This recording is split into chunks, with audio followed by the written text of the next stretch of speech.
Bonjour tout le monde. Suite à la présentation de la masterclass que nous avons eue mercredi passé, le sujet c'était les émotions. Très intéressant. J'aimerais vous partager un témoignage que j'ai vécu avec mes petits-enfants pendant une activité que je faisais avec eux.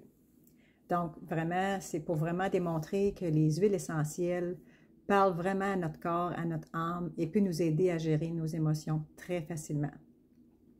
Donc, comme je disais, j'avais fait une activité avec mes petits-enfants pendant une fin de semaine, donc j'en prenais soin, puis j'avais décidé de faire une activité pour vraiment voir comment que les huiles essentielles fonctionneraient sur leurs émotions.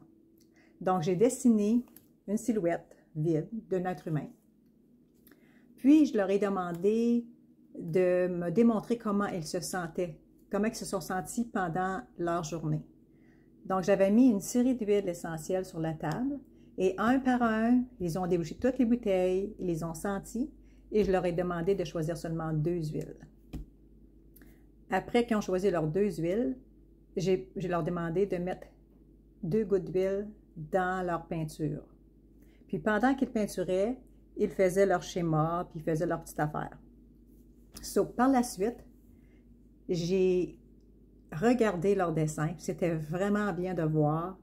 Comme Madison, elle est TDAH. Puis, elle avait dessiné dans son cerveau une roue avec une petite souris qui tourne, là, un petit hamster. Puis, au-dessus de sa tête, elle avait dessiné plein d'ampoules électriques, toutes allumées.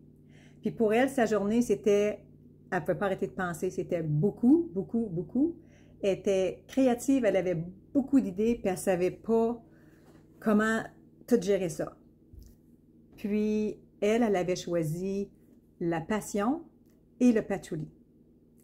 Mon petit-fils, lui, il avait dessiné dans sa silhouette une maison, mais au niveau du plexus solaire. Il y avait une maison avec le papa, la maman, le petit frère, la petite sœur, plein de cœurs autour. Lui, il avait choisi l'orange douce et la balance. Quand je leur ai demandé à Alex pourquoi il avait dessiné ça dans sa silhouette, pour lui, le retour à la maison, la famille, c'était son réconfort, le lieu où il se sentait bien ancré, bien balancé, avec tout l'amour qu'il avait. Donc, ça le rendait heureux. Fait que c'était vraiment bien de voir. Puis, je suis allée prendre mon livre d'émotions, puis j'ai regardé tout ce que ça pouvait signifier, ces huiles-là. C'était right on. Donc, le patchouli a vraiment aidé à Madison à être en paix avec elle-même, à essayer de calmer sa tête pour être plus calme. Et la passion, bien, est tellement créative. Fait que pour elle, il faut que ça sorte cette créativité-là. Fait que c'est juste pour vous dire que les émotions, faut que ça soit géré au moment où on les vit, puis les huiles essentielles peuvent vraiment nous aider à ce niveau-là. Vous pouvez aussi vous référer à ce petit livre-là qui est très pratique. Chaque huile, c'est tout bien défini. Qu'est-ce que ça peut aider à balancer le bon et le pour bien être centré et gérer nos émotions. Fait que c'est ça mon petit témoignage que je voulais vous partager aujourd'hui. Ça fonctionne. Essayez-le.